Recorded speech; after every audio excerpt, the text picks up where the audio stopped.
So I heard a lot of talk about Kawhi going to the Warriors, maybe a trade possibly centered around Karl-Anthony Towns for the Warriors, or maybe even the Warriors trading for a superstar like Bradley Beal, or maybe even Damian Lillard. But for some reason, or for reasons, I don't feel like those guys would really be good fits on this team. Like, for example, Kawhi Leonard probably wouldn't leave the Clippers considering he grew up there and he has a good foundation with them. But we have to think, what about Paul George?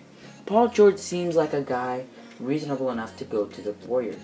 And a trade that the Warriors could pull off for this man could be Andrew Wiggins and the Minnesota Timberwolves' 2021 top 3 protected pick and the Warriors' pick. Obviously, Minnesota's pick was useful in this trade along with Andrew Wiggins, who seems to be improving a lot.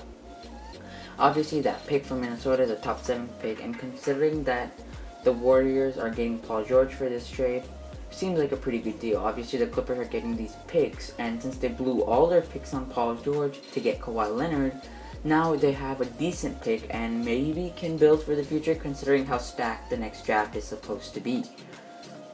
And this trade could set up both teams. Obviously, the negative point here is Paul George's playoff performances. I know recently he hasn't been doing too bad, like his game against the Jazz the other day, but those playoff performances do remain a concern for everyone. Pandemic P, way off P, something like that. And also, guys, if you are enjoying this content, please consider subscribing. And now let's move on again. So Paul George, those playoff performances are the red flag, but other than that, he still remains a great defensive player in the playoffs. Obviously, offensively, he drops off. Well, he used to. And if the Warriors get him now, he's guaranteed signed for the next, well, not guaranteed, but he's signed for the next 3 years. Obviously, that means surety for Paul George and some kind of assurance for the Warriors fans, knowing that he won't leave unless the team starts doing really, really bad. And Paul George remains a great defensive player in the playoffs. He doesn't really slack off on defense. He's always been a great two-way player. Offensively, yes, those performances aren't really the best, especially from last year.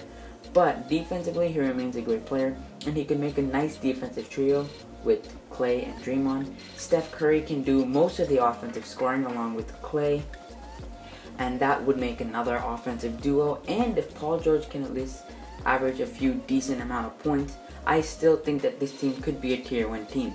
But obviously, this is if Klay Thompson is at least half of who he used to be, and Paul George doesn't absolutely suck. But the Warriors aren't really in a position to demand stuff. They are in a position where they have to take gambles. They either have to trade for someone, or they have to hope that this new pick that they got will be a really good pick and they can set them up for the future. But they should consider trading Paul George, and thank you guys for watching. If you like the content, please subscribe, and I'll see you guys later. Peace out.